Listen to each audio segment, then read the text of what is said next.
Hello, everyone. My name is Joshua Nather, and I am on a mission to understand how young people see the world.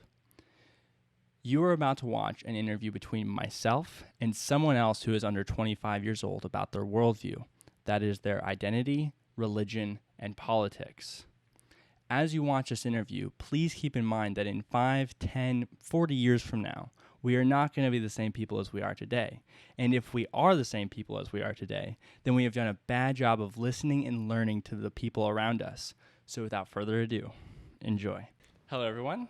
This is Rachelle. I know her through a really good friend of mine, and I wanted to talk to somebody who thought differently about things than I do. So I just wanted to share a discussion between us with you guys. So, Rachelle, tell me a little bit about your life, where you've lived, what you're doing right now. Just quick introduction for like 2 minutes. All right.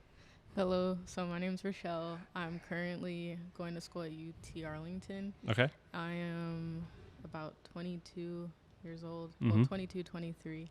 I currently stay in a program for like LGBTQ plus individuals. Okay. It's sort of like a safe haven. Okay. Is that like a house you live in? Yeah, Or okay. It's like a group home. Okay. So, cool. Yeah, I stay in that type of program. I've been there since February. Okay. Do you want to put the mic just a little bit closer? Yeah. There you go. Does that Perfect. sound better? Oh, it sounds amazing. Yeah. What else about me? Oh, I work 2 jobs. You work 2 jobs? Yeah. I didn't know that. While going to school. It's definitely No wonder you rough. feel overloaded with school. Yeah, but I had to stop the second job because Okay. it was a drive and it wasn't paying good enough. Okay. So where do you work at, or like what do you do for work? So for my first job, I'm a calibration technician. So I work with my hands. Okay. So we take aeronautical and like petroleum engineering products. What? Do you have any kind of degree right now, or No. you do? Okay, this sounds like a fancy job. I looked at the requirements and I was like, that looks difficult. Let me apply. I probably won't get it. I love And it. then I got it. I love that. Yeah. So basically we take any parts from those type of companies and we get them in. Okay. And then from there, we determine whether it goes by government guidelines or international guidelines, depending on where it's from. Okay. And whether we deem it as passing or failing according to the calculations, measurements, all of that, the tests that we run. Mm-hmm. From there, we'll say, okay, this passes. This can, get the paperwork and it's good, gets a sticker and all of that, and it's set. They get to use it. Okay. If it fails, we say, okay, we're going to fix it. This is like what was wrong with it. This is how we're fixing it. And then if it fails and we can't fix it, we'd quote them for a new part. Man, cool. Yeah. So then, what was the other job that you were like doesn't pay, or like you don't want to say? It was at a stadium. Oh, So okay. It was really just like a weekend job. Man, so that's like nowhere near the level of No. anything that the other job is. Okay. I mean, I'm a people person. The first job, I don't really talk to people. I just kind of do a legal document. I just sign my name. Okay. Like after I do the measurements and the adjustments. Okay, cool. So first question, or actual question of the interview, what are key parts of your identity? Okay, so I'm non-binary. I like identify as a they them. Okay. Like, those are my pronouns. They, them. Okay. Not like she, her. I don't him. think I've. Well, I know your name, so I haven't really misspoken yet. I mean, I'm not really hard on that. Okay. Like, because a lot of people, when they see me, they see female, and they're like, she, Okay. her. And I don't know. Whenever you were walking up to me in my car, I was like, jeans, middle of the, like 107 degrees out. I was like, there's no way this girl is so, anyways, or they, that, or, anyways. Yeah, like, I really just, like, on the internet, I'm like, okay, they, them. If people say she, her, or whatever, like, I'm like, okay. But, like, with my friends, they call me by my correct pronouns and by my name. Cool. So, yeah. And then What I'm are also other? gay. Okay. Yeah. So what does being non-binary and gay mean? So, like, Yeah, wait. it's kind of like contradictory. Yeah, because then wouldn't that mean you are binary in Yeah. a form? Yeah. Wait, are you not like you're a wait with. So I'm trying to think about the semantics here, because the way I would think this would work is like I'm non-binary, so therefore, and then if you're gay, that would mean you're attracted to men. Those are like the semantics of it. So it's like this. So okay, explain to me a little bit about that. Well, I guess the right term for me would be lesbian. Okay. But okay, so I'm non-binary and a lesbian. So the reason why I Okay. say non-binary is because that's my gender identity. Okay. So I'm like, okay, well, I don't identify with male or female. Okay. So it's sort of like, I mean, I've looked into like wanting to be more androgynistic or anything, but like I just haven't had the time or the resources to go about that transition into being more in between. Okay. So like in my mind, that's my that's how I'm comfortable. So just because I don't have as big of a vocabulary as I'd like, what does androgynous mean? Like sort of like presenting in between. Okay. So it's like androgynous mean in between? I thought it meant like male or female or something. No, it's more like in between in my eyes, I think. Like you'll have to look at the the definition. I've only heard the reference in males that look androgynous, and so I always thought it was like they look feminine. But if it's in between, then it can go both ways. Like it could be a guy who looks like a female-ish, or it could be a female that looks more masculine-ish. Okay. So it's sort of like you're kind of mixing the binary. That makes sense. So then what would be, so that's your gender. Is there any other key parts of your identity? Black. No, black. I mean, you're black, so I mean, I would say that I'm white. So.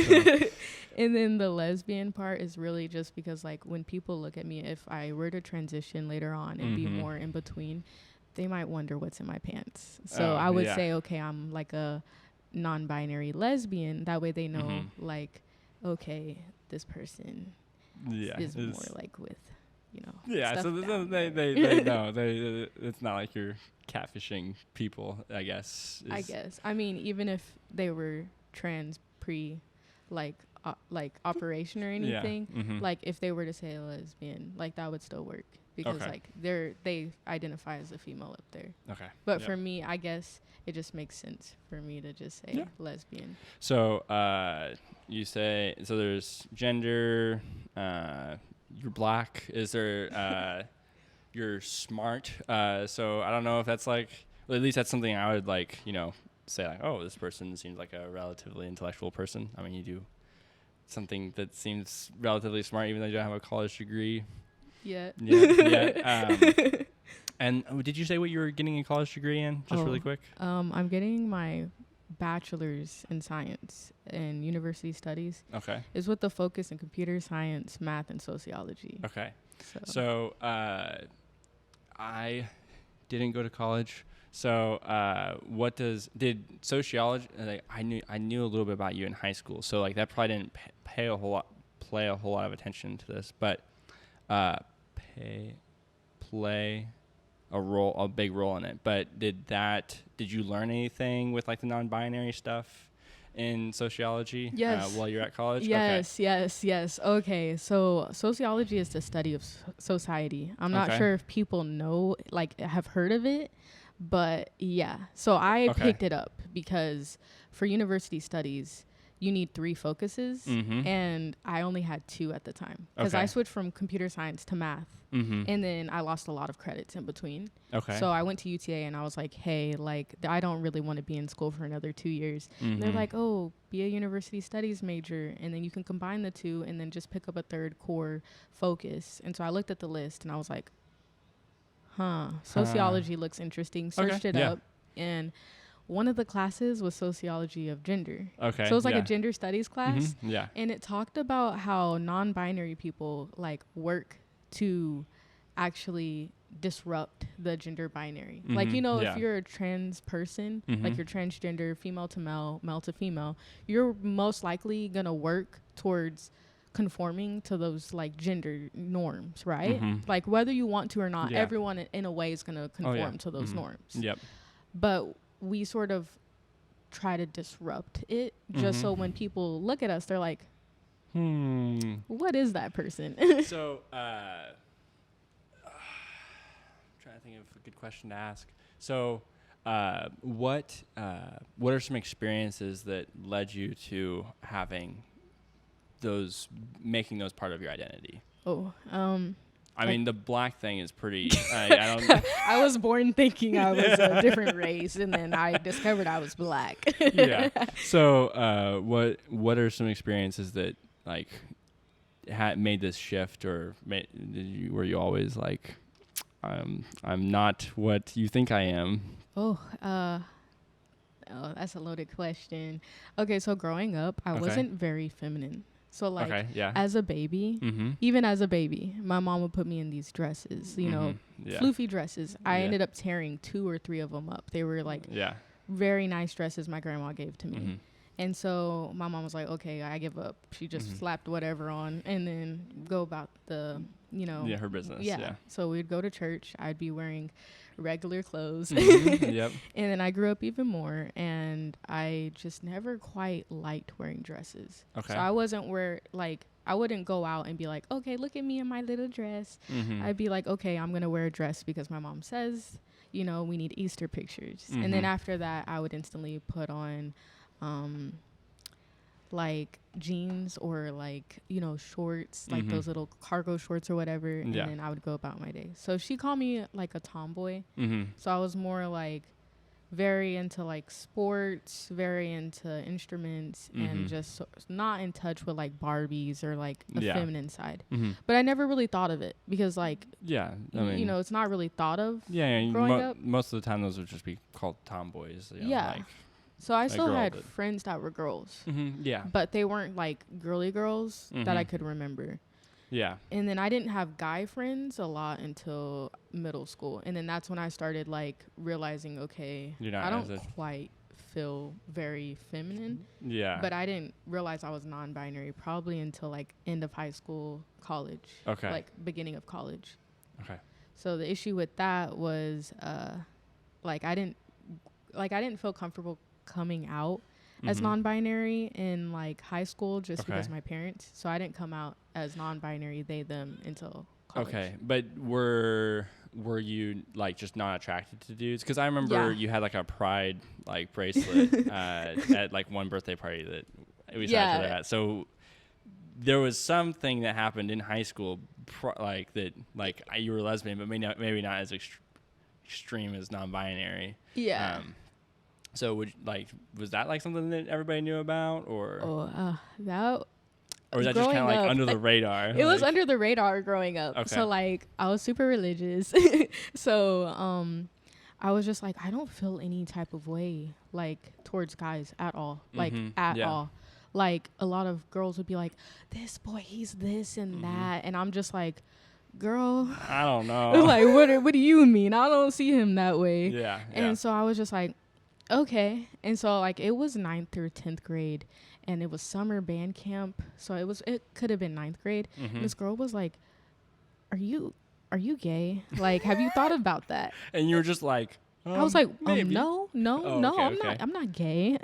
And then you like slept on it? I slept on it for like a year. Okay, and then like junior year, I was like, dang, like I still haven't had any urges or any like feelings towards guys. And like I had a boyfriend just because I could get the boyfriend. Like no feelings towards him. I was just like, okay, I have a boyfriend now. And I got made fun of for having that boyfriend because we look like two main characters from cyberspace.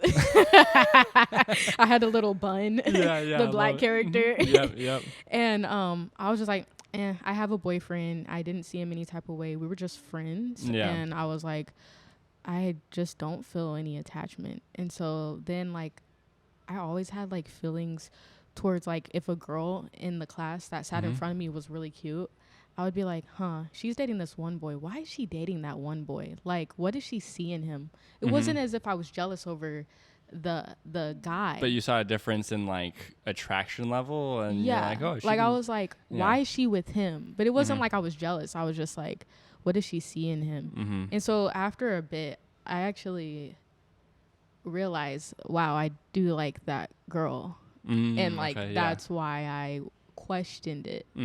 So we ended up dating after. Okay. Did that not last long? That didn't last. Okay. It was a decent length relationship. But I was just like, dang, like I am gay, and like in high school that made sense why I questioned that. And after I realized like I have like huge feelings for girls, like in general. Okay. Yeah. Like the way you see girls is the way I see girls. The way you see guys is the way I see guys. Like I'm cool with the guys. Yeah. I see girls very like I'm attached to them emotionally. It sounded like you were talking about like Feelings. Yeah, feelings. The way you see boys is the way that I would see girls, or no, the way you would see boys. Like you don't feel emotionally connected to guys. Like you see them as your friends. Yeah. Well, I mean, I'm assuming. So yeah, I would say like my experience growing up was a little bit more mixed than what I believe and how I live. So that's but that's just attached to my religion and how I think God created us. But that's and I don't know that necessarily like I would be something I would be aware of if it weren't for people like you that are challenging those standards and the roles that we play in each other's lives, at least like gender wise. So you don't necessarily feel the way towards men that I would feel towards women. Yeah. Okay. Yeah, at all, really. So like, would you say, I think asexual would be that like a way to put it? Towards like, guys? Just like anybody? Or no. You're saying, you don't have any feelings towards guys because you're lesbian. Duh. Man, it's like, it's so hard. Yeah. Like, I'm like, it's so to be honest, it is just really confusing. So I'm trying to have a candid conversation here. Please forgive me. So I was like, you're asexual. Wait. No. Gosh. Okay. No, okay. Sometimes I wish I was asexual. I mean, my life would be so much easier. Females are. Yes. They're so difficult. Like, some people are like, you chose to be lesbian. No, I didn't. It's difficult. Yeah. Sometimes I wish I could be asexual. I feel like my life would be a lot less complicated. Yeah. Like, no feelings towards anyone. Just existing is how I wish I could be. Or just, like, I feel like there's so many other things that are great about life, like art or music or hiking or like just that was what I felt as passionate about as sexual feelings, then that would be like so nice and easy. Okay, so then moving is there any other key points of your identity just before we move on to religion and the role that's played in your life? I am spiritual but not religious. Okay, so tell me a little bit about what you mean by that. Okay, so I grew up Christian. Okay. Like Church of Christ Christian. Oh, okay, so like, wait, like you wear head coverings growing up, or like? Oh no. So like Church of Christ Christian is basically different from Baptist. So Baptist is like you have instruments in the church. Yeah, so it's all like hymns and that kind of Yeah, hymnals what I feel like we do, but just without the instruments. Like it's very a cappella based, no instruments. Yeah. I grew up in a Plymouth Brethren church, which is like they make the Church of Christ look liberal, but no, we definitely aren't. Like in terms of like how we see liberal churches, it would or how we used to. Well, how the Church of Christ, it would be Baptist or non-denominational churches. Yeah, they actually, well, I guess my parents would frown. They used to frown upon like non-denominational churches and Baptist churches. Okay. We switched churches once they rolled in instruments. So I grew up. Yeah, I grew up down the street. Well, sort of down the street. Wait, like they were like instruments. They brought in instruments, and they're like, "Okay, we're leaving." Like my mom, she went to the like preacher or whatever, and she was like, "This is so unacceptable. You got to take Church of Christ off of the front of your church." Like I used to still go by that church, like driving to school or whatever, and it still said Church of Christ. Yeah. But they had instruments. But they had instruments, and technically, like, they're not really a Church of Christ, I guess. I guess to my parents, if they have instruments, I don't know the whole Church of Christ thing. I was just raised that way. Sorry, that's just it is kind of a little bit funny, but Yeah. I hate to throw shade, but so where did you guys move out to after that?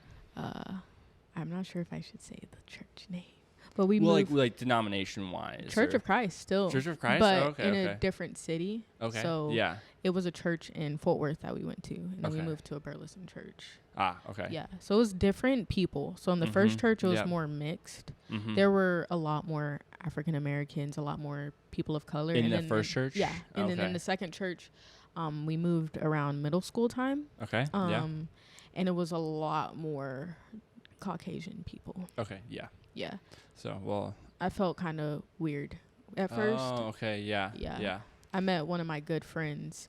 Well, we used to be friends, but Okay, I met one of my good friends there, and they sort of got me comfortable with being there and not necessarily looking like all the other people. So that did affect my identity. Okay. And And how would you say? Like, in what way? Like a lot of the people there in the second church grew up with big houses or like a different upbringing than I did. Like my parents didn't get a big house until I was like almost out of college. So we stayed in like a single story, like small, very small house. Yeah. You walk in, it's like a living room, and then there's like 2 bedrooms, and then no, 3 bedrooms, and then one that was converted from an office area into a bedroom. Okay, so like 3 in sort of a bedroom plus, so like 4 bedrooms. Yeah, basically a 4-bedroom house. Man, that's lucky for like Yeah. you, to be honest, because like I grew up and like it was like 5 months in an RV, mobile home. Like that was like like not. I moved 15 or 17 times before I moved out. No. So like nowhere was my home. That stable.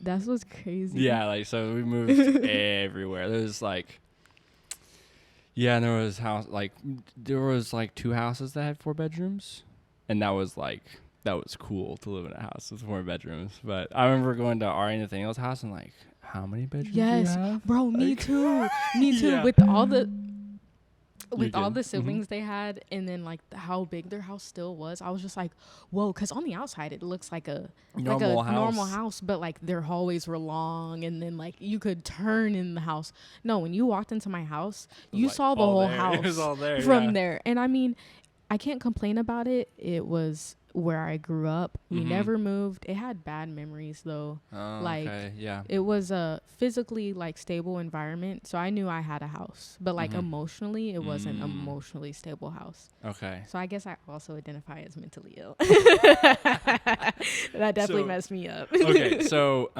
actually, yeah. So how so do you feel like that had a role in shaping your identity? I mean, you just said that identifying as mentally. Have you seen a therapist? Just as like a side question. I know I've seen a couple. I've seen a therapist since like I was a kid. Oh, yeah. okay. I lost my brother in middle school, so that also shaped who I became. You lost your brother in middle school. He committed. Oh. Yeah. Whoa, bro. He didn't struggle with like any sexuality or like identity issues. He just had mental health issues. He just escaped. Or I don't know if that's a comfortable word. That's just like escaped. I don't know. He was like he didn't want problems or yeah, he didn't want issues. Yeah. My that dad sucks. I'm sorry, man. My dad sure tried helping him out. Man. They take him to counselors growing up, and like he was living with his mom because his mom got custody of him. Yeah. Even though my dad fought multiple times, and then when he did live with us, it was already like the damage had been done, and it was kind of irreversible at that point. Yeah. And then he went back to his mom's, and then he ended up committing. Man. And he was like the one person I really looked up to. Man. Like in my whole childhood. So he was a little bit older than you? Yeah, like a bit older than me. Like he was probably like 5 or 6 when I was born. Okay, yeah. So then you said whenever you were in middle school, or whenever he was in middle school? Whenever I was in middle school, he had like when I was in like I believe 8th grade, if I'm believing correctly, it was either 7th or 8th because like time gets warped in my head. Yeah. I wasn't told that he ended up committing. I was told that he fell off a ladder. Oh, and then you found out later? I found out later, years later. Okay, yeah. Like when I started struggling with my mental health. Oh, Like, shoot. I don't know how that helps, but it doesn't.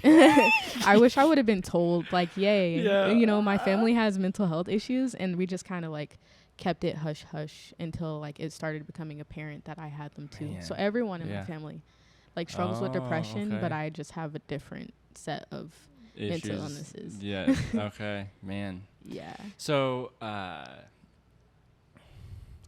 did that manifest at like a certain point in your life, or at what point did you like? Was somebody else always there trying to help you alongside that, or was it like self-help, self-diagnosing, like going and finding help? Okay. 'Cause I've attempted like at least 11 times. Okay. Yeah.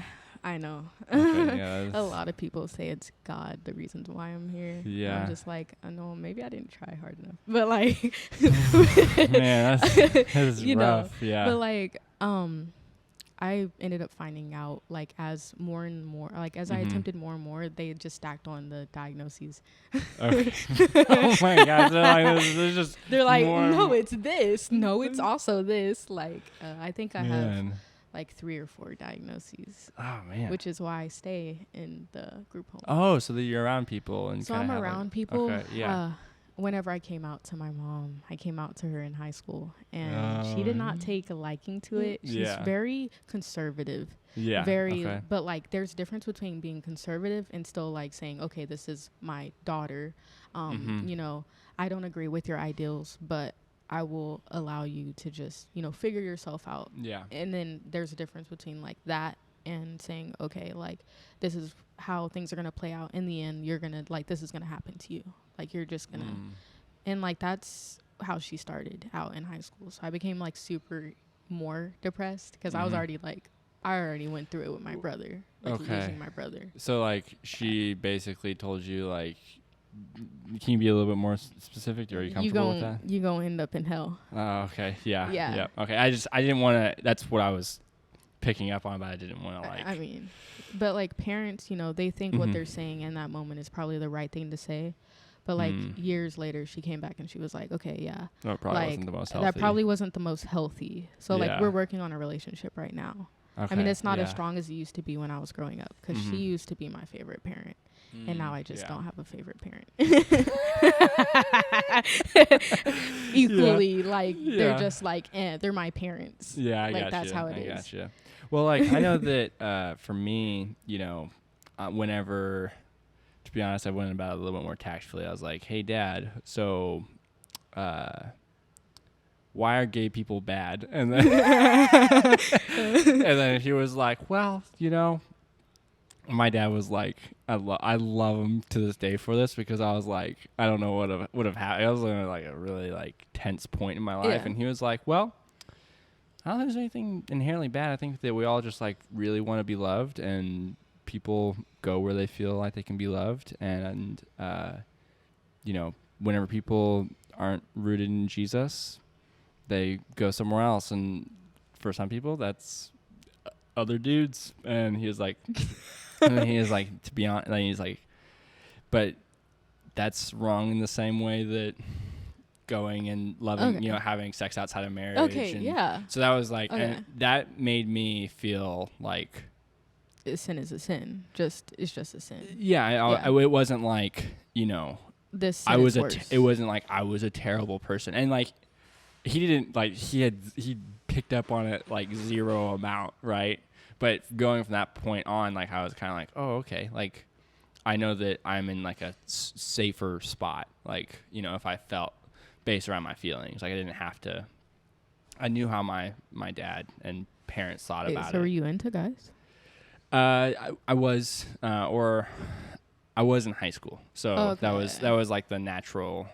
Because you're just experimenting, or were you just like, I feel this way towards guys, but I'm just not gonna. Well, like I didn't like I wasn't super active with.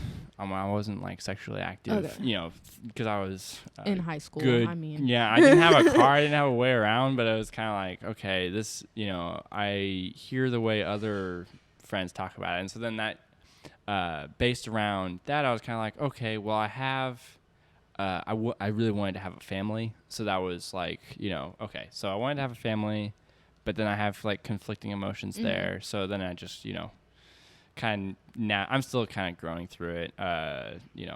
It's, I think that for me, I just try to focus on what Jesus. you do have. Yeah, what I do have, and really like Jesus. Like that's the thing. Like I'm not living this life for this life. I'm living it for the next. Right. Yeah. So, but I mean, I guess for me, I used to like think about the future and think about like, okay, I do want a family. Yeah. But in terms of like family, it was either I died alone. Like I didn't see myself with a guy. I really didn't. Yeah, like I was just like, okay, I'm going to adopt kids or I'm Mhm. going to foster kids. Yeah. And I'm going to die alone. Mm-hmm. And then when it came to like feelings and then I realized, oh, wow, I'm into females. I was like, okay, I'm not going to die alone. I'm going to die with a wife, possibly, and kids if I do get lucky and I get a wife. Yeah. So, I mean, I guess that Okay. opened up my mind to not being so like, I'm going to die alone with kids. Like, Yeah. Okay. So, yeah, I guess I just, saw it and I was surrounded by a completely like all the people that I chose to have in my life were like super conservative, very, like it would what's the I feel like that was the same way for me too. That's what's weird. Yeah, like, yeah. although we didn't grow up in similar ways. No, but although I think a thing about it is, and this is what I've picked up from other people too, is it's not about being around conservative, not conservative. The thing that I hear from people is like, this is who I felt loved by or not loved by, right? So like I felt like I was around like conservatives that loved me, supported me, didn't like push me down if I was, wrong or, did something that was opposing to their ideals or whatnot. Whereas like other circles, I hear this from other people where it's like, how dare you, have a different idea, which sounds a little bit, I don't mean to like impression. No. That's definitely how it was. Which I used to pushes people further away. Yes, that's what I'm saying. That's what I like with the conversation I had with my mom the other day. Yeah. She was like, so why are you not like super religious anymore like you were growing up? And I was like, sort of like I was born into the religion. Yeah. And like I got baptized on my own like accord at 5. Oh, I started reading at a young age. I read the Bible and like they asked me what it meant to be baptized. Read until I was like 11. He's like, I can't read these words. Yeah, okay. No, so I got baptized on my own accord at 5, and like it was really young, but I mean I knew what I was doing at that age. And then as I grew up and like I started forming my own beliefs and all of that and figuring out who I was, I felt more and more hated like by different people. Like some people were very okay with it and like just like not very okay as in like, okay, yeah, like you're gay, yay, but like, oh, you're gay, like you're figuring yourself out. And and then there were like the people who were like, you're going to hell. And I feel like that's what really turned me away from saying that I'm a religious person, because it's very like it divides people. Like denomination wise, like, I grew up Church of Christ, and I guess to my parents, they just saw us Church of Christ Christians, and like they saw us as Christian.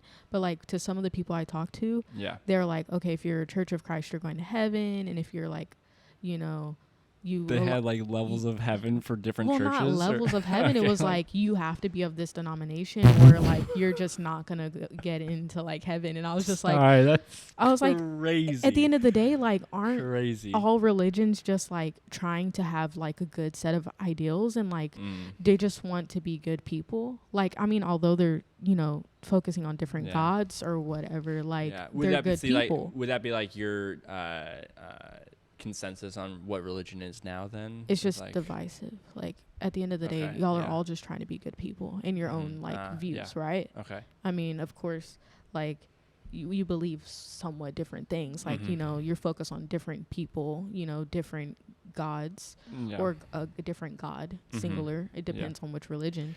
So where would you say, like you said, spiritual, where would you say you're at now? So we talked a little bit about what your experience has been. Yeah. Where have you arrived at? Spiritual. No, I'm just kidding. So like maybe there is something out there. Like I want to believe that when I die, I just don't become nothing, right? I mean, who wants to believe like when I die, I'm nothing?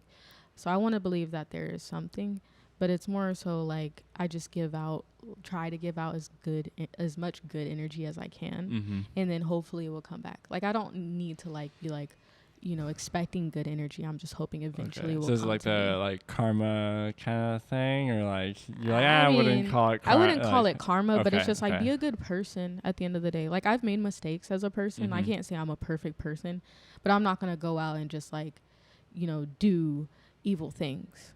Okay. Like I don't have an evil mindset because I'm like non-religious. What kind of made you arrive at that conclusion? Or is that just kind of like a way you feel about how you think it should be or feel like it should be? I mean, Okay. everyone's entitled to their own beliefs. Yeah. I'm more so just like I was religious, but I mean, the people turned me away from it. Like I somewhat know the word. I mean, I used to really know the word. And it was just I got turned away from it, but I still was like, I don't want to be an evil person. I don't want to just throw out all like, beliefs and like ideals. Like I'm not going to just go on like a manhunting spree and just like, okay, well, this is what I'm going to do. Like I still want to be a good person. It's just there's a different way to go about it. Oh, yeah. Like you can be a good person and not like with a religion, and that's how I ended up there. I was just like, no religion, just spiritual. Okay. So, would you say you're kind of like, just, I'm not like trying to pressure you or anything. Would you say you're kind of like, do you feel like there's a trajectory of maybe learning or developing your spiritual, like, knowledge or growth or conviction, or are you just kind of like in limbo right now, or are you just content with where you're at and just kind of like living the rest I don't know. Because like, when I struggle with my mental health a lot, like I was still spiritual, and like I guess it like really got worse when like I was sort of questioned a lot harder by Christians, and like, okay, so like they had certain like ideals with like mental health, like, oh, if you're struggling with mental health, just pray and it will get better. And I was just like, but it's not getting better. Like I still feel this way. And they're like, just pray more. And I'm like, okay, I'm sorry. And so I just went away from everything. And then eventually I came back and I was like, okay, I mean, I want to have some ideals of like just being a good person. So just like I'm understanding, you feel like having no ideals was kind of bad for your mental health a little bit? Is that what I'm... Having Christian ideals was bad. Having no ideals, I was just like, there was nothing there. So I didn't want to be like, okay, I'm dying, there's nothing there. I mean, who wants to believe that? Yeah, really? that's scary. Yeah. And I mean, the idea of nothingness, like, there's been a moment where I've kind of been dead. And like there was nothingness, and it was very comforting. Like it's kind of scary how comforting it was. And then when I came back, I was like, wow, there was nothing. It was comforting. But like, obviously, I mean, I existed out of time and space for a bit before like they brought me back. Okay, yeah. In a light way, I woke up and I was like, yo, what happened? Why is my throat hurting? They're like, nah, you were, You were... I was done. Oh, gosh. But like, at the end of the day, you don't want to be like, okay, like there's nothing, you don't have nothing to look forward to. It's just very saddening. Yeah. And so for a bit I was like, okay, that was comforting in the moment, but now I'm saddened because it's like I didn't see anything. Like it would have been comforting to know like maybe there is something. Maybe I become a cow or bee in the future. Something. And so I started like meditating. Eventually one of my friends that I met in the mental institution got me closer to like meditating. Okay. And that was a way to like calm my mind down, because with like my mental health, like sometimes I get stuck in my thoughts. Yeah. And like I feel like no one understands me at all. Like I can be like, a complete person, just making a lot of sense to others, but they didn't really understand me on a deeper level. Yeah. And so like meditating allowed me to get in touch with like my spirituality and myself. Yeah. So that helped me a lot in like the sense of like just being a spiritual person.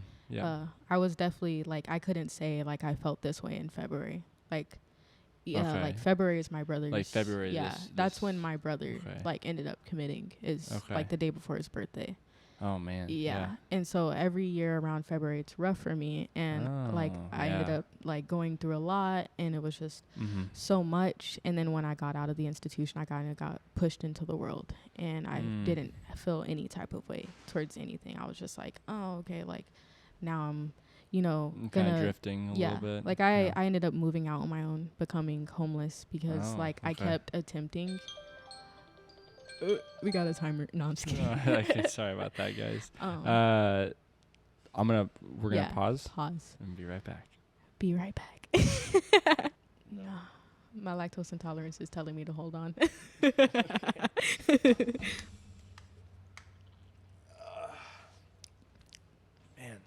it's kind of hot in here, to be honest. It's because we're like touching on like sensitive topics, so it's like your body like emits a lot of heat. Oh, really? Is that what you would say it is? Yeah, because as I talk about my mental health, I just get sweaty and nervous. I'm like, they probably see me as like a crazy person. To be honest, me too a little bit. Over here, I'm like drenched. You're like, oh my gosh. But I'm just trying to be really, because the thing is like, I was thinking to myself like, okay,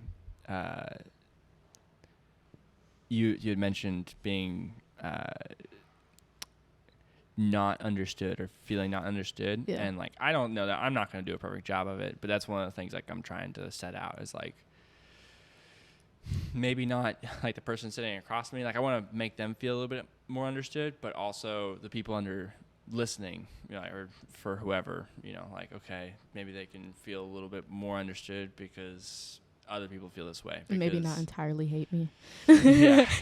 So they're like, this person's annoying. Yeah. So anyways, just, I think there's, and there's a lot of ways people feel, and you don't have to feel one way to feel misunderstood. Like there's all circles of life, whether it's Christian, Hindu, Muslim, spiritual, conservative, liberal, whatever.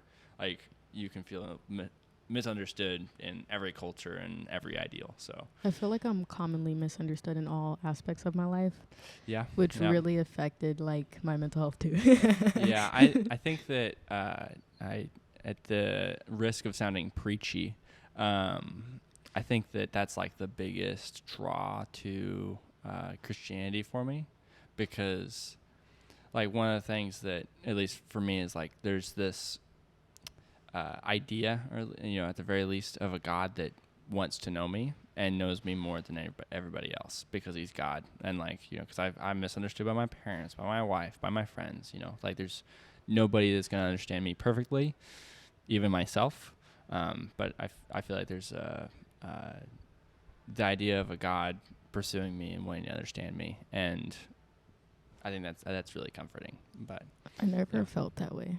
Yeah, and that's even growing up, I never felt that way with like God. I think that if you don't feel that way, that's not going to be like a big draw for you. You're like, well, I mean, I'm just misunderstood. Yep. So, anyways, I'm just kind of putting out there how I felt, and that's a little bit of the draw for me. But if you didn't feel that way, I'm sorry. So. Nah. I'm complicated, I guess. So, how has I forgot where we left off. No, you were talking about February, your brother, that thing. And so you just kind of feel empty around that time? No matter what. Like, okay, yeah, I just always... Even when I was, like, really religious, I felt empty. Okay. Like, some people actually told me, like, I would go to hell if I committed. Yeah. I was just like, wow. I've heard that sentiment before, yeah. I was like, that doesn't really help. So, like, either I go to hell because I'm gay, or, like, I go to hell because I don't, like, I just succumb to, like, my mental illness. Yeah. I was like, okay, well, this is the life. I guess I got to stay alive as long as possible. Yeah, well, I was talking to, there was another person that was,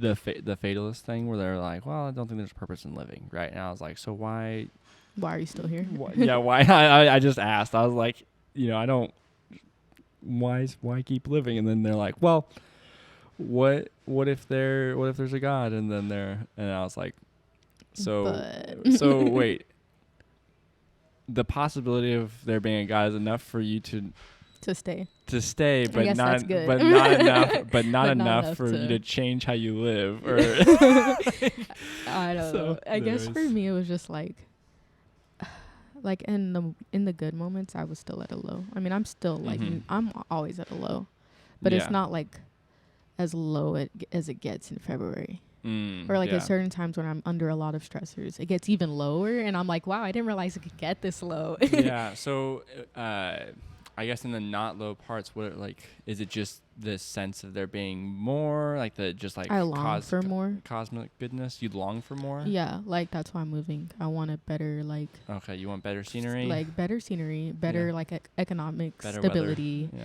Yeah. I mean, it's not going to be better weather for much longer. It's going to rain. Oh yeah. Yeah. But like, I don't know, just Well, a change. not. in It's not going to be scenery. hell's front porch. Like. We haven't had Yeah. rain in like a month. Yeah, and it's 107 degrees. Well, actually, I'm gonna check this right now. It's been like staying hot all Yeah. day. Like even at nighttime, it's like 100. I'm like, this is not the life. yeah, what is this? Like right now, it is. Yeah, it's 107. It says it feels like 80, but That's a lie. that's a lie. It's humid Yeah, too, and and it's 8 o'clock, so that really says something. yeah, it's 8 o'clock and it's Imagine 107. how our kids are gonna feel. They're gonna just be like dying. It's like climate control. Is that Yeah. the? Okay. So I think that leads into like the next questions, You're which adjusting are. your mic. Oh, what do you say? I said you're adjusting your mic. I should probably adjust mine too. It's kind of close. Oh yeah, you sound really nice when we're close to the mic. So Thank you. yeah, no problem. So, how would you say that your identity and spirituality affects? I just because I don't know how you would. You sounded unsure when we said spiritual. That's the only reason why I say that. But People get different ideals for different spiritual people. yeah, You can get like the earthy, like I Yeah. believe in like the zodiac signs Mhm. spiritual. You can get the I believe in like the gemstones spiritual, and then you can get So the person who's finding themselves yeah. in all of that. okay. So would you say you're like more of like the person in all of that, or like the general? I'm just a there's general like something's spiritual out person, there, like yeah. because you can be mixed with all of that, and I'm just Mhm. like separated, like just figuring Okay. out myself Okay, in the so world Yeah, I gotcha. without like the zodiac signs. And all of So, that. how would you say that your identity and spirituality affects your politics? And we can talk about, or as little as much as you want to talk. Honestly, I about don't think I politics. was ever a conservative. Okay. Yeah. Growing up, I didn't think like, oh yes, yeah, like this is the president. So, what are some issues that like you care about, or maybe don't care about?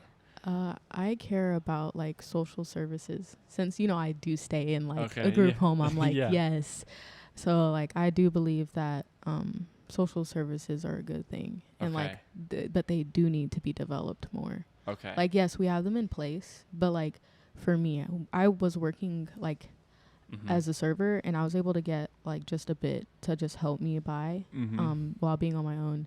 And then Yeah. I also had a car note I was paying. I also have a lot of medical bills. Like I'm in like so much medical debt. Yeah. And so I reached out and I got like on food stamps. So medical bills, was that because of like the mental illness stuff? Yeah. Okay, and like the Yeah. 11 times Yeah. thing? Okay. Yeah. Was most of that outside of living with your parents, or? A mix. A So mix, it okay. really started a couple years after I lost my brother. Okay. But like yeah. my depressive thoughts have like somewhat been like all my life. But I didn't Okay. start acting on them until like the first time was in high school. Like I've Mhm. just felt a lot of stress from like coming out and like Okay, going yeah. through issues with my parents, just still figuring myself out, and like being Mhm. told different things from everyone. I was getting pulled like every which way. So Yeah. I ended up just struggling, and I Mhm. attempted, and I didn't really attempt in that moment. I just like vocalized to a couple people. I got reported to the counselor, and then I went to a private mental institution. That does not sound.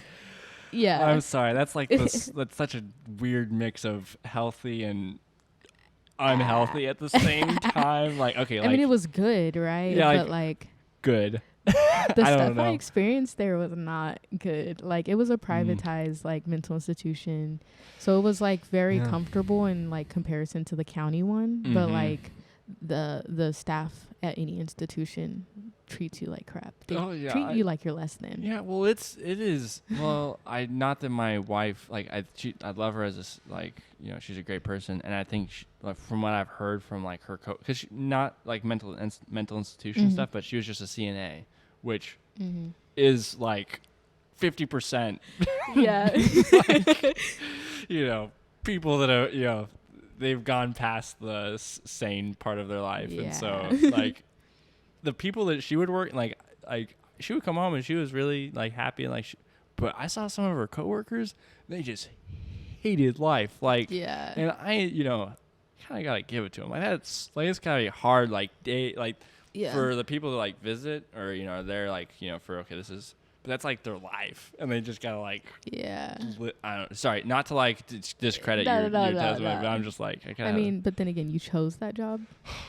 Some people did like, some people went and got a college degree. Like, it's like the teachers that want to go and be a great teacher and then get in school and they're like, oh no, I was a teacher too for some time. Oh, okay, yeah. I ended up switching what I wanted to do. Yeah, I imagine most of those people were probably in that kind of position where they were like, "Oh, I wanna help people," and then they're like, "This is different. This is different than what I thought it would look like." And then like they don't switch; they just stay because that's what they got their stuff in. And yeah. But there's also like, you know, you can go back to school for a little bit of time. Because like I know a couple people who ended up leaving out of the institution and committing and being successful because of some of the stuff that's happened in there. Oh man, yeah, so, that's rough. Yeah, okay, well, yeah. Well, also just like imagine like the mental toll that would have on you, like knowing the impact. Like, okay, imagine like hearing about somebody who committed and then like going into work and being like, you know, like somebody like, okay, so what was your experience with this person? What was your interactions like? And like, oh, yeah, it was probably because of you, or, you know, like that's probably like maybe not something, maybe it's not verbalized, but that's probably what they're thinking in the background. Like that would like kill me, like, you know, like not. I guess some people don't care though.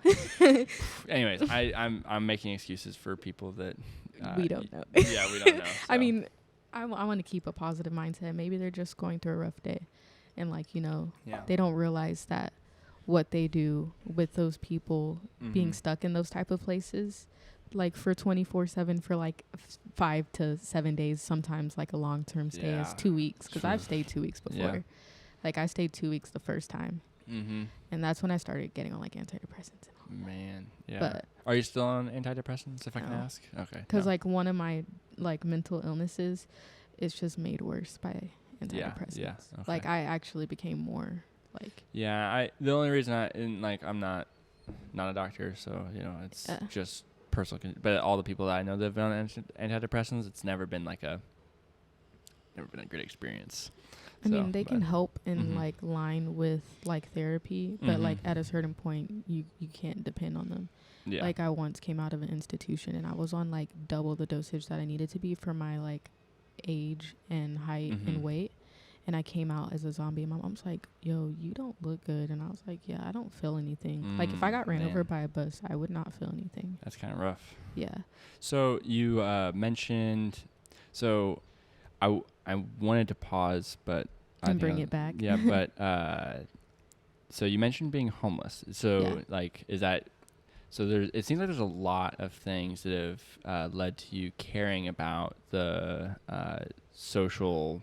Yeah. What was the thing you social services? Social services. Okay. I didn't think about it much growing up. Like I was like, because you were there's fine. People on the streets and they need help, and like you know, if I was driving to and from work in Dallas, when I went to a different college, I would just, you know, give them my food because I worked at a restaurant. Okay. And like I'd be like, okay, well, like that's just my food. I don't care. Like I work at a restaurant. I get it for reduced rates anyways. Yeah. Here's my food. But I wouldn't think heavier on it until I was like in their shoes, and I was like, oh, dang. So whenever you say in their shoes, what did that look like? Were you still in college? I was still in college. Like my parents don't know this. Okay. So for like a day or two, I stayed at an actual homeless shelter. Okay. Like yeah. just straight up homeless shelter. Yep. No And shame. it was like I just came out of the hospital in like the end of February, Mm-hmm. and I was going through a rough time, and I just had I just kept wanting to commit. Yeah. And I ended up trying to again, and it was unsuccessful. And I was like, you know what, like I can't just keep committing and like just nothing coming out of it. Like every time I get caught or every time it doesn't work and I'm found, like I end up in the same place in an institution, and then I'm made to feel like crap, and then I'm out, and then it's the same stuff. So I ended up, whenever you say made to feel like crap, what like they sort of like break down your ideas, but like not in a positive way. Like, don't think this way because da da da da da. It's like, get help because da da da da da. Like these thoughts are bad. Yeah. Those thoughts aren't bad. Everyone can feel bad emotions. It's just the way you go about feeling those emotions. So, what are some ways that you would? So you care about social services, but what in what ways do you care about? Is it like getting better? It needs to get better. Needs to get better. Yeah. What are some ways? What are like the key areas that you think? Let me ask you this: what was the thing that you saw that was most successful? Like you said, you got food stamps. Was that good? Not good? It was enough. Like, okay. I mean, obviously I'm skinny. I don't eat a lot. Yeah. So like I was able to be fine on $150 a month for food. Okay. Yeah. So like, you know, if you divide that up by 4, that's not a lot per week. I know that like my wife and I, we eat pretty healthy, and like without. That's expensive. Yeah, like we eat pretty healthy. It's like, and we have a baby, and so it's like $350 a month. Exactly. So like, but I feel like if it was like just me, like, because like if it was just me, I would eat less healthy. Like I could make it on $150 a month, but yeah. So okay, that's I didn't know that, so that's good to know. Yeah, but that was when I was a waiter. So with the calibration technician job that I have, it turned out that I was making too much, even though I had bills. Like I had a car note, I had car insurance. Like that was taking up a lot of money. $750 a month. What? Because it was my first car. No, it was a Kia Forte. I ended up selling it recently. What? How are you paying Kia Forte? $700? Yeah. Okay, that was with insurance. With insurance. That was the $700. Because were you on 3 years or something? I don't even know. Oh, okay. No, I wasn't on a short amount. Like I've had this car. I've been paying on it since like 2019. But I didn't have any credit card history. My parents didn't co-sign. I got the like first like $1K, put it down on the car, and that was all I put down on the car. Man. And then they're like, "Oh, well, you don't have a credit card history, so this is what you're going to be paying a month."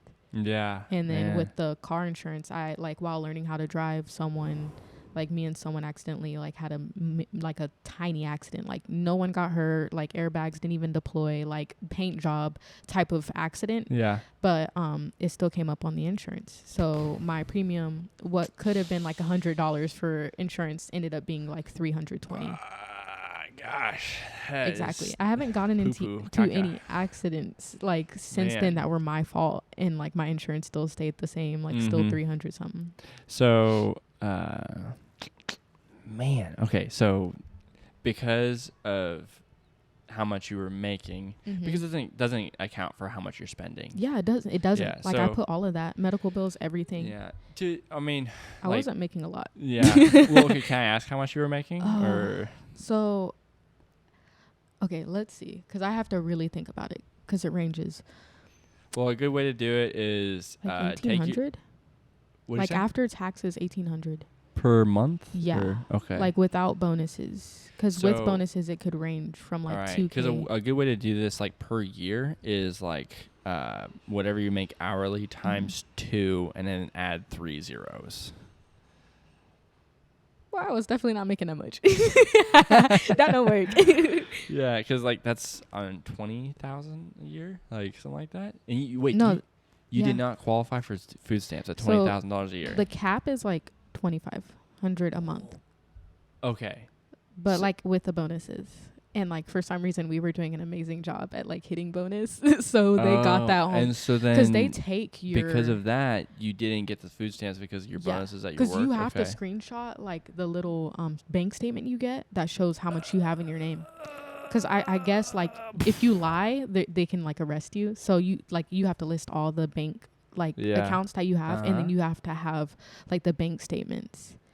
And even though I was getting they could see how much they were taking out for like medical bills, like to eat and all of that, and they're like, nope, you still don't qualify. Bro. Which is like, okay, well, I guess maybe it's because as an individual, because I know that whenever I was not making very good money whenever we first got married, and so I was looking at food stamps, and it was like 36,000, I think, was the cutoff. Must be nice. For 2 people though, for 2 people. Oh. Yeah, so like I was like 25,000. What? That doesn't make sense. But I think it's probably because you were like just one person, so it's like, you know, whatnot. But it felt like I was uncared for. Like, honestly, I was like, okay, so if I work and I work a decent job and I'm like somewhat able to live, but you know, I still have to pay bills, I don't get food stamps. So what do they want me to do? Like, just not work and depend on government assistance? Because I mean, I could get disability. I don't want to do that though. Yeah. I know. I actually know quite a few people that do that. So I don't recommend it. I don't. No, yeah. Like I'm a workaholic. I like working. Yeah. Oh, okay. Yeah. That's relatable. Like, that's why I work 2 jobs. Love it. Okay. So then, so that was your experience with food stamps. Then, homeless shelters. I don't know if we need to go into that too much because they're not safe. That's all I can say. They're not safe. They're like, man, I don't. Yeah, that's a whole other thing. What are other things that you would change? Like, is there anything? You said that they need to get better. Is there anything that you like think is like actionable on it? And then, like, not that you have to have like an idea on it, but just kind of curious if there's like something different way to go about like who qualifies for food stamps and who doesn't. Okay. Like, actually put into like play our bills. Because like, it looks like I make a lot of money for one person, but if you looked at my car note was taking a lot of that money. And then my medical bills were too. Yeah. And like other expenses that I may have also took into account. Okay. So. Yeah, because it's just rough because like so many, and I don't mean to like downplay your situation. Like it's a tough spot. It's really hard to like manage. Like who qualifies for it and who doesn't? Not even that. It's just like, you know, like whenever we first got married, I was just making, and like I know that it wasn't like super bad, but it was like $18 an hour, and my wife wasn't making anything, so it was like 2 people on $18 an hour, and like I was like, oh my gosh, I was like $500 above like the low income housing, food stamps, like I was like $500 above it, so I was like, that was just a little frustrating. For real. I was like, so then like, you know, like the 1 bedroom 1 bath apartment was, you know, $10.50 a month plus utilities, and then, but like through all of that, right, there was people I worked with or in like friends I had that were making that same amount, and like they were dying, like couldn't, and they didn't save anything. Like I was still able, despite like how much I was still able to like save $500 a month, right? And because of like how we budgeted and lived, and like I bought like the cheapest car, like a $5,000 car. You know, it was like, 15 years old and whatnot, like driving. I didn't realize that was the same car. Yeah, it's a pretty nice car. I mean, well, yeah, just try to keep it nice. Well, actually, the one that I did, the one I did have was 2006. It got in Iraq and then bought this one. But rip the car. Yeah, rest but in peace, man. At that point, I was making a little bit. Rest in peace. Although I was like really happy because it was in like 2020, end of 2021. So like, I got more. Like the insurance, I put 140,000 miles on that car, and insurance paid me more for it than what it was worth. Than the Kelly Blue Book, or than what I paid for it. You got a deal. I know. I was like, you got blessed. I don't feel bad, bro. I was like, and it was some. You're punk like, bet. Yeah. So then I turned around. I was like, well, I mean, the last car did me well, and I'm gonna buy the same one, just 4 years old, newer, which is still old. But, anyways, so like it was, and then I just say that because it was frustrating for me looking at other people, and like, okay. Like, I know that I'm, like, good with money, Yeah. but it was kind of frustrating, like looking at how other people managed. And I'm like, I know you can do it. I know you can because and that like, but anyways, I'm not trying to like, because like I didn't have the same kind of medical bills and whatnot I was having to pay. It wasn't like medical bills showed up on my credit record or anything, so I really could have gotten a place. But like I knew that they like that. I mean, it technically does hurt because like if they're checking and they dig it deep enough, they see they have medical bills, but it doesn't like negatively impact my credit score yet, like the ones that happened during the quarantine. Yeah. So I was just like, I mean, I could get in over my head with an apartment. But I didn't want to do that. I'm not trying to like say like you should have gotten No. Yeah. But it was like a lot of people are like, well, you make this amount, but it's like with my car note, with medical bills that I'm supposed to be paying. I didn't want to do that. So, I guess redo or figure out a better way to select people for food stamps. Yes, was what I gathered. Yeah. And then,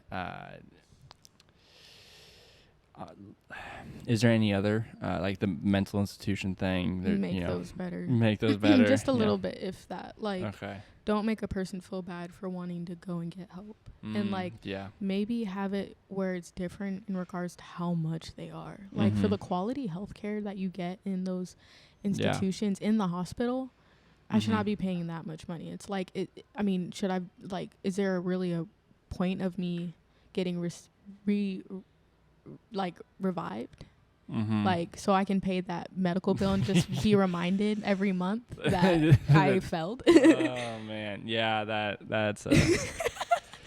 Like, yes, the cost to live, the cost to, like, be brought when I didn't want to be brought back. You're like, this doesn't help the This problem. is the reminder. And it sort of, like, pushed me away from going willingly into the institution. Yeah, because it's so expensive. Because it's so expensive. So I would just wait until, like, I actually was, like, in the, like, mindset where I just had no choice. I ended up being brought, like, either by like cop or by other people or all of that. So it's just like I really felt like I couldn't afford to go, so I would just wait until the last moment. Yeah, that's kind of difficult. Yeah, it was more like reactive treatment. Is there any other thing? Well, no. So like not any other thing, but the next question is like, what is there anything that you know of that like you can interact or other people can interact with to help those institutions? Because I don't know personally if there's a legislative branch or like any kind of elected official that takes care of that. Honestly, I don't know either. Okay, because I don't know how to help that situation because it just seems like, man, okay, so more money doesn't seem to be like the thing that helps. It doesn't have to be more money. Yeah, and more quality people. More quality people, and it always starts at the top. Yeah. Like, so, it's hard because like I don't know who is appointed by the state to manage those institutions or anything like that, right? Because there's an elected official who appoints somebody, who hires other people, who hires them, and then it just goes down. Yeah, so then it goes down. So, if like, and politicians don't run on like who they're electing for the and they don't social. check it after they like do that. Yeah, like, they probably just okay. Yeah, I appoint this person. Yeah, appoint this person and whatnot. I wonder if there's any kind of like reporting or maybe even like breaking stigmas. Like, I mean, most of the issues with mental health care is because it's so stigmatized. Whenever you say, I don't know what you mean by that. Okay, so like when you see a depressed person, you're assuming a person who's withdrawn, a person who's in the room lazy. I mean, maybe not you, but I mean, some people are like, oh, that person's just lazy. They're in their head. They stay in their head because they want to be stuck in their head. Yeah. So they like assign like reasons. Negatives or like reasons or just like, oh, this is how every depressed person is. But I mean, if you look at me right now, and I didn't say my story, you wouldn't know. that I'm depressed, would you? No. You'd be like, oh, this person's like a personable person. Yeah, like, who's really vibrant. I relate with them. Yeah. Like, oh, they, but like that's a part of my other mental illness. So I don't look depressed, but I'm definitely depressed. Okay. Yeah. I mean, maybe not right now. I'm not like, oh. Like, well, I think that's a lot more people, especially in like the rat race-esque society that we live in. What do you mean? Oh, it's just like it's a term that I don't know where it comes from, but like we're living in a rat race because it's like, okay, who can work the most? Who can like we live in the best society ever, but there's like we have to worry about like 10,000 more things than people in the past. Like, you have your internet, phone, car, insurance for your phone. You have like your there's just thousands of things you have to worry about. Like all the bills, going to work. You have to like go to work on time every day. Like thinking about people in the past, I didn't have like rigid job schedules. At least like the jobs change too. And the type of jobs and the way we use our brains and the lack of interaction with people, and making sure we're not too qualified for a job, because then they'll hire a person who they think is underqualified but pay them less. Yep. So yeah. Anyways, yeah. So it's just like all that kind of stuff, and it can really, it kind of it makes people, just kind of keep on moving. Don't really have time to think and breathe, and like lack of contact with nature and whatnot. Especially like I love where I live, but like there's like zero. Like I'm in touch with nature, zero here. It's like I live out in Weatherford. It's more like rural than Fort Worth, Dallas, but it's like concrete jungle. Like there's I look at a tree. Do I touch a tree ever? Maybe whenever I'm walking on the sidewalk, but I don't do that because it's 107 degrees out. Yeah. Towards like living in Washington, there's like better weather for being outside, and I went paddleboarding for the first time. Oh, nice. And I had a breeze. They're like, it's hot here. I'm like, oh, this is hot for you? I'm wearing a sweater. I mean, it's freezing here. Bro, I woke up, it was 80 degrees, and I had goosebumps. For real. No, they don't have any AC, and they're like, it's so hot here. I'm like, we vibing. Yeah. They're like, how are you fine with this? Bro, I deal with 100 plus. Like, we're good. we are good. So then, all right. So we can move on from that. Is there any other political issue that you really care about? Like, do you vote? Let me ask you that. Yeah. Okay. Who do you vote for? I'm not trying to get killed. No, I'm just kidding. I mean, it's not anything worse. The last time around, it was Biden. Okay. So it's all blue, I assume, on the ballot. You're like. I mean, I also like Bernie, but like. Oh, okay. Well, just like statistically speaking, I was like, maybe he might. I'm like, if I put my vote towards him, it's not gonna. Yeah, well, because like the social services thing is like a big part of Bernie's campaign. Yeah, exactly. Right? Yeah. And like, so I was like, maybe I should vote for him, but then I was like, statistically speaking, like I don't feel like a lot of people are gonna really vote for him. Yeah. And like, obviously, I don't know how that happened. Yeah, like, honestly, I'm surprised too. Like whenever I saw like the first time around, I was like, okay, like. And then like later on I was like, oh, okay, like maybe I should have voted for him, but I was like, I mean, I voted for Biden, and then I was like, okay, like I didn't feel like America needed Trump again. No, I don't. Or like, well, in like general. me, I would have voted for, like, I did vote for Trump, but and now looking at it with his mugshot, you're like, ah, dang, I voted for a villain. Yeah, well, there's that. I don't know that, like, well, it's just like Joe's not much better. I mean, I don't think I would vote for Biden again. Yeah, because seeing where he's at right now, I'm just like, and even just like the policy decisions, just specifically foreign policy, that's the biggest thing for me. Is like Trump made decisions to get us out of war. Biden got us back into another one. Like, yeah, I mean, I'm not one for war in general. Yeah, no, at all. Yeah, like, really. No. That's like that's probably like the biggest, one of the biggest things I'm gonna vote on. Is like, are we going into war? Or are we staying away from it? Yeah, like foreign policy decisions. Yeah. So I don't know if you're super follow politics or anything like that, but like on the Republican primaries. There's this guy called Vivek Ramaswamy, Indian guy. No, I haven't been keeping up with it because I'm kind of saddened about everything. I'm kind of worried about how the future looks for the next 4 years. Yeah, he's like I don't know. He was like a complete savage on like on the debate stage. Like he popped up out of nowhere, and like everybody's like they're throwing like these weird insults like, you want this one young whippersnapper to be president? And it's like, because he's like 37 or something like that. We need a young person. Yeah. But I mean, I still haven't like studied on him or anything, but I feel like old people, no offense to the elderly, my bad, should be running the country. Well, it's like, especially like, I think Trump and Biden are both like in their 80s now, and it's like they're both old. I mean, in general, in the past, they've usually been older. Well, like I mean, like older in terms of like in comparison to our current age. Oh yeah. But like the youngest you can be is 35. I mean, to run for president. That's still not quite young. I mean, 35 kind of old. Yeah, but I think that's a fair age for like. I mean, I don't think it should be a 20-year-old running the country. Obviously. But like you can be 20 and in Congress, I believe, or maybe it's 25. But I know like the governor in Kansas can be 18. Like there's some. I don't think I'd feel ready to be in Congress at 18 or now even. Oh yeah, no, but. Anyways, just for like the age thing you had mentioned, like having young people. Anyways, I digress. So, what do you think adds meaning to life? The experiences. The experiences. Okay. The people you meet.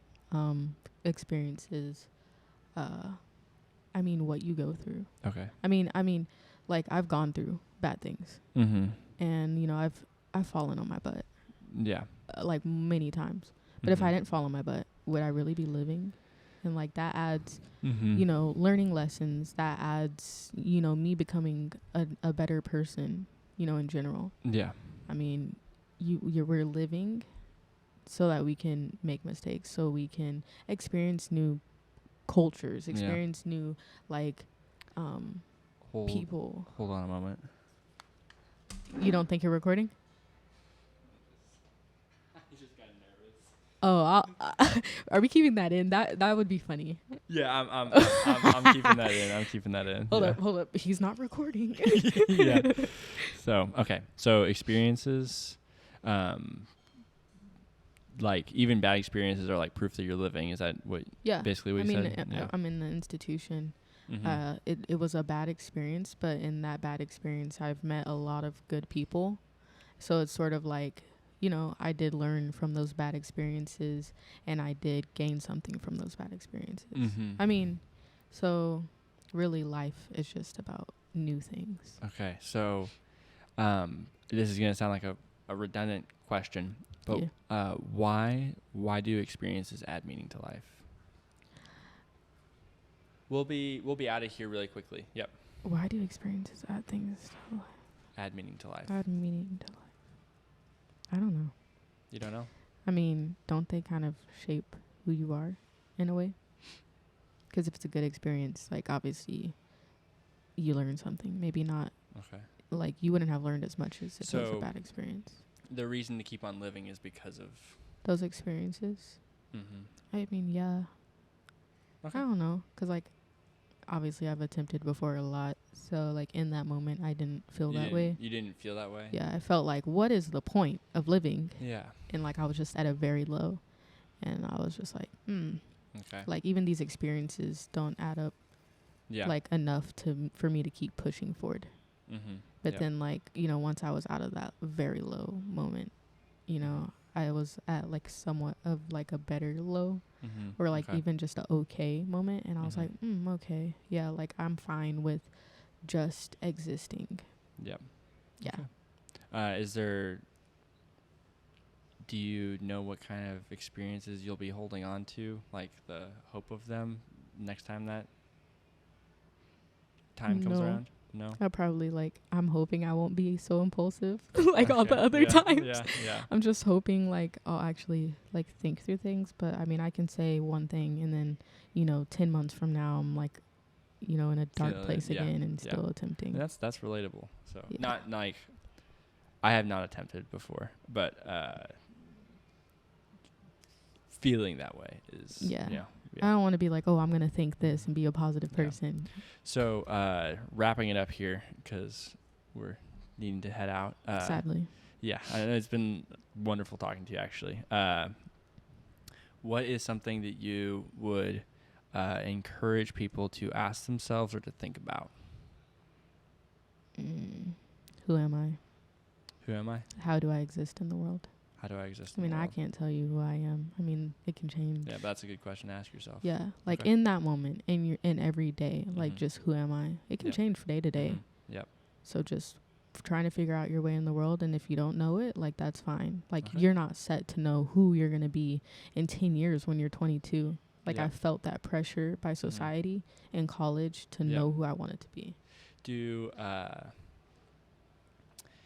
Okay, sweet. Thank We you. definitely got to do a number 2 though. Like Yeah, I like yeah. this conversation. Yeah, I would love to. Maybe if I go to Washington, Heck we can, yeah. we can do a follow up. Is there any social media that you'd like people to follow you on, or no? Yes. Okay. So my TikTok is let's LETSBE_honest,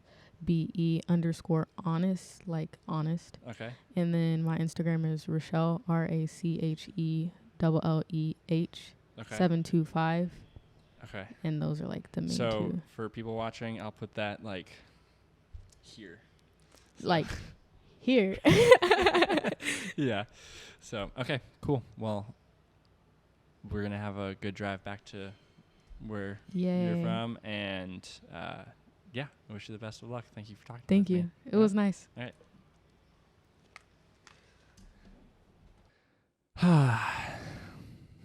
Here we are at the end of the video. Since you're here, you might as well consider liking and subscribing. Always remember to keep on seeking to understand and love the people around you. I'll see you next Saturday, guys. Bye.